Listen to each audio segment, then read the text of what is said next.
Hello everyone, this is the 7th online history tutorial video for class 7. We are going to start a new chapter today, the Delhi Sultanate. So let's begin.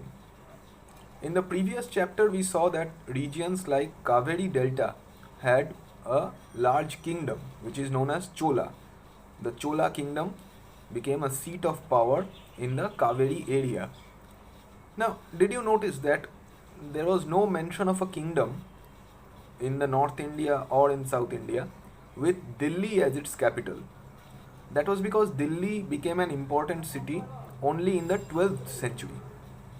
Delhi first became the capital of a kingdom under the Tomar Rajputs. Tomar Rajputs were defeated in the middle of the 12th century by the Chauhan Rajputs. So, the Tomar Rajputs belonged to Delhi and the Chauhan Rajputs were from Ajmer, who later captured Delhi. It was under the Tomars and the Chauhans that Delhi became an important commercial center. Many rich Jain merchants, rich Jain traders, they lived in the city and constructed several temples. Coins minted here are called Delhiwal. Coins minted in Delhi were called the Delhiwal coins. They had a wide circulation among people. They were very popular among people. Now the transformation of Delhi into a capital which controlled vast areas of the subcontinent started with the foundation of the Delhi Sultanate in the beginning of the 13th century. The Delhi Sultans built many cities in the area. They built many fortified cities, fort cities in the area. Over the years, 7 or 8 fort cities they built. Over the years of like 200 years maybe.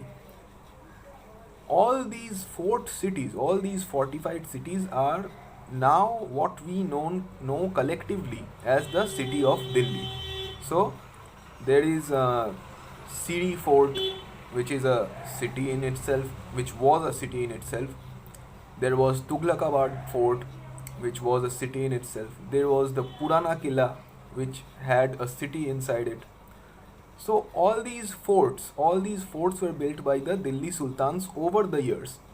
Now, although inscriptions, coins and architecture provide a lot of information, especially valuable are histories written by the Delhi Sultan's chroniclers, writers, which they called as Tariq or Tawarik. Tariq is singular for history, Tawarik is plural for histories.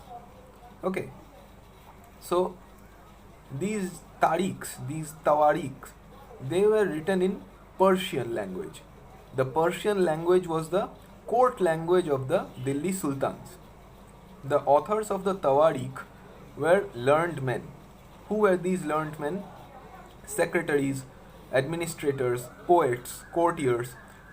They both recounted events and advised the rulers on governance, emphasizing the importance of just rule. So, the role of these writers of histories who wrote the history of the Delhi Sultans, they wrote history. On one hand, they wrote history.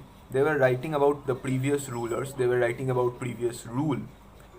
On the other hand, they are also advising the current ruler, the present day Sultan, on how to rule based on the previous ruler's experience, based on the previous ruler's observations about ruling. So, the historian had a twofold job. They recounted histories, they wrote histories about the previous rulers who had ruled, while also telling the present ruler how to rule and how not to rule.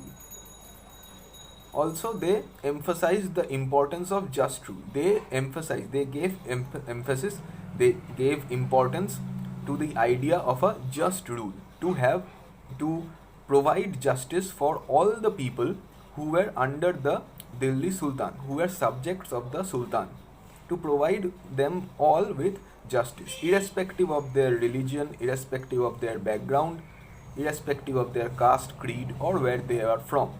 Now, we have to keep three things in mind while reading about these chroniclers, reading about these writers of histories. Number one, the authors of Tawariq lived in cities and hardly ever in villages. So, the authors the writers of these histories, the writers of the Tawarikh, they were mostly city dwellers. They hardly ever lived in villages, or they hardly ever came from villages. They were mostly in the cities. Number two, they often wrote their histories for the sultans in hope of rich rewards. So, they often wrote the history of the sultans or the previous sultans in the hope that they may be provided with gifts from the sultan. The sultan may grant them gifts, the sultan may grant them rich presents. So, in a way, they always tried to please the sultan with their writings. So, what was one event can be molded into another event to make the sultan look great in the eyes of the reader who will read the history book later. That the sultan did something bad, but in order to make him look great, the writer changes the perspective. So if he knows that if he makes the sultan look great, if he makes the sultan look good, he will be rewarded by the sultan.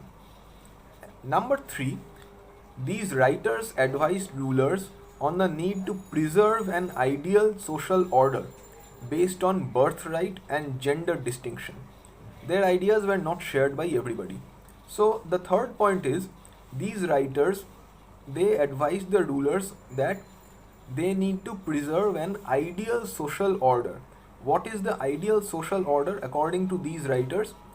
That society should be based on birthright and gender distinctions. So if I am a highborn man, I will have a higher post in the sultan's court. If I am a male, I am entitled to do many jobs which otherwise I wouldn't have been allowed. So my gender gets a preference, my birth gets a preference. Okay, so these ideas were the core of the writers. They believed in these ideas and they advised the sultan based on these ideas of a ideal social order the sultans needed to maintain. But their ideas were not shared by everyone. Now, who were these people, or who was the one person who dared to go against these ideas in the 13th century? We will find out in the next video. Till then, bye.